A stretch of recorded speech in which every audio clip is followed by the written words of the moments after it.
દોસ્તો કંઈક વાર તહેવાર આવતો હોય ને એટલે ઘરમાં સકરિયા તો આવતા જ હોય છે ને આજે આપણે પણ સકરિયા લઈ આવ્યા છીએ અને આ સકરિયામાંથી આજે આપણે મસ્ત મજાનો શીરો બનાવવાનો છે। અને દોસ્તો સકરિયાનો શીરો એકદમ સરળતાથી અને એકદમ ઇઝીલી બની જાય છે અને બધાને ખૂબ જ ભાવે છે। તો ચલો આપણે બનાવવાનું હવે શરૂ કરીએ। તો અહીં દોસ્તો આપણે શીરો બનાવવા માટે સકરિયા લીધા છે અને આ સકરિયા આપણે 500 ગ્રામ જેટલા લીધા છે અને સકરિયાને આપણે પહેલાંથી જ ધોઈ લીધા છે। અને હવે આપણે સકરિયામાંથી ઉપર અને નીચેનો ભાગ કાપી અને 2 ટુકડા કરી લેશું કેમ કે સકરિયા થોડા મોટા છે ને એટલે આપણે 2 ટુકડા કરી લીધા છે અને આ સકરિયા થોડા નાના છે એટલે આપણે આખા જ રહેવા દઈશું અને પછી આપણે આને બોઇલ કરવાના છે। તો મેં પહેલાંથી જ ગરમ પાણી થવા માટે મૂકી દીધું છે અને આપણે બોઇલ કરવાના છે, યાની કે આપણે વરાળમાં બાફવાના છે।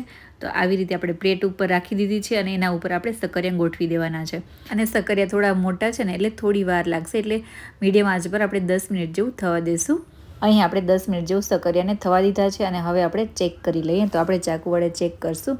તો આવી રીતે ચાકુ ઘુસાડીને આપણે ચેક કરીએ છીએ ને તો અહીં જોઈ શકો છો આપણે સકરિયા અંદર સુધી સરસ કૂક થઈ ગયા છે, યાની કે બફાઈ ગયા છે। તો હવે આપણે નીકાળી અને છાલોનો ઉપરનો ભાગ છે ને આપણે નીકાળી દઈશું। તો જો આવી રીતે આપણે બધી જ છાલો નીકાળી દેવાની છે સકરિયામાંથી અને પછી આપણે પાઉંભાજી મેસરથી મેશ કરી લેવાના છે। ઘણા લોકો છીણીમાં પણ ક્રશ કરતા હોય છે પણ આપણે અહીં પાઉંભાજી મેસરથી મેશ કરશું, એનાથી આસાનીથી જલ્દીથી મેશ થઈ જાય છે એટલે મને આ મેથડ જ પસંદ હોય છે એટલે હું તો આનાથી જ મેશ કરી નાખું છું હર વખતે। અને અહીં જો દોસ્તો આવી રીતે આપણે બધા જ સકરિયાને મેશ કરી લીધા છે અને મસ્ત મજાનો એકદમ સકરિયાનો માવો તૈયાર થઈ ગયો છે અને હવે આપણે એક કઢાઈમાં ઘી ગરમ થવા માટે મૂકશું। તો એ પહેલાં આપણે થોડું દૂધ ગરમ થવા માટે મૂકી દઈશું આ બાજુ। તો અહીં આપણે કઢાઈ લીધી છે ને કઢાઈમાં આપણે 2 મોટી ચમચી જેટલું ઘી એડ કર્યું છે અને હવે પહેલાં તો આપણે ડ્રાયફ્રૂટ યાની કે કાજુ બદામ થોડા ફ્રાય કરી લઈશું। તો દોસ્તો આવી રીતે શીરામાં ફ્રાય કરેલા કાજુ બદામ ખૂબ જ સરસ લાગે છે, તો ફ્રાય કરીને જરૂર એડ કરવા। તો અહીં આપણે થોડા બ્રાઉન થાય ને એવા આપણે ફ્રાય કરી લેવાના છે, યાની કે થોડા આપણે ઘીમાં રોસ્ટ કરી લેવાના છે। ઘણા લોકો ઉપરથી પણ એડ કરતા હોય છે પણ આવી રીતે તળેલા કાજુ બદામ કોઈ પણ શીરો હોય, સૂજીનો શીરો હોય કે સકરિયાનો શીરો હોય કે પછી ઘઉંના લોટનો શીરો હોય એમાં આવી રીતે ફ્રાય કરેલા જ મસ્ત લાગે છે કાજુ બદામ। અને હવે આપણે કાજુ બદામ નીકાળી દીધા છે અને ત્યારબાદ આપણે જે સકરિયાનો માવો તૈયાર કર્યો છે ને એ આપણે એ જ ઘીમાં એડ કરી દીધો છે અને હવે આપણે થોડી વાર માટે શેકી લેશું ઘીમાં। અને દોસ્તો આ સકરિયાના માવાને વધારે શેકવાની જરૂર નથી હોતી, ખાલી થોડી વાર માટે જ આપણે શેકવાનો છે અને તમે અહીં જોઈ શકો છો આપણે થોડી વાર માટે શેક્યો ને તો પેનમાંથી છૂટો પડવા માંડ્યો છે માવો। અને આ સમયે તમને એવું લાગે ને કે ઘી થોડું આપણે એડ કરવું છે તો ઘી પણ આમાં એડ કરી શકાય થોડું। તો અહીં આપણો સરસ મજાનો માવો છે ને ઘીમાં રોસ્ટ થઈ ગયો છે ને સુગંધ પણ સરસ આવે છે। તો હવે આપણે આમાં ખાંડ અને દૂધ એડ કરવાનું છે। તો દોસ્તો સકરિયા થોડા સ્વીટ હોય છે એટલે આપણે ધ્યાન રાખીએ અને જે પ્રમાણે આપણે સ્વીટ ખાવો હોય ને એ પ્રમાણે ખાંડ એડ કરવી। આ સકરિયા થોડા સ્વીટ જ હોય છે એટલે આપણે ધ્યાન રાખીને ખાંડ થોડી મેં એડ કરી છે।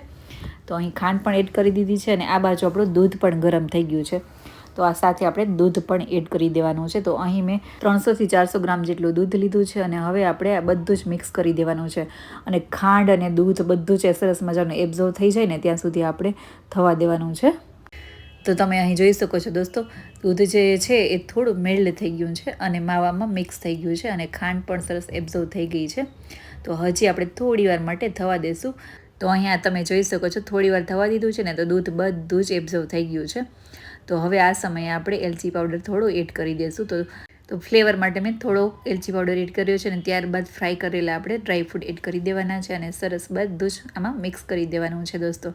અને દોસ્તો આ શીરો એકદમ સરસ મજાનો સ્મૂથ બને છે અને કંઈ પણ વાર તહેવાર રહ્યા હોય ને તો ખાવાની ખૂબ જ મજા આવે છે। અને કાલે શિવરાત્રી છે તો ખાસ કરીને મેં આ શીરો શિવરાત્રી માટે બનાવ્યો છે અને અહીં આપણો આ શીરો બની અને તૈયાર થઈ ગયો છે। તો અહીં આપણો શીરો પણ બની ગયો છે। તો ચલો હવે આપણે સર્વ કરી લઈએ દોસ્તો।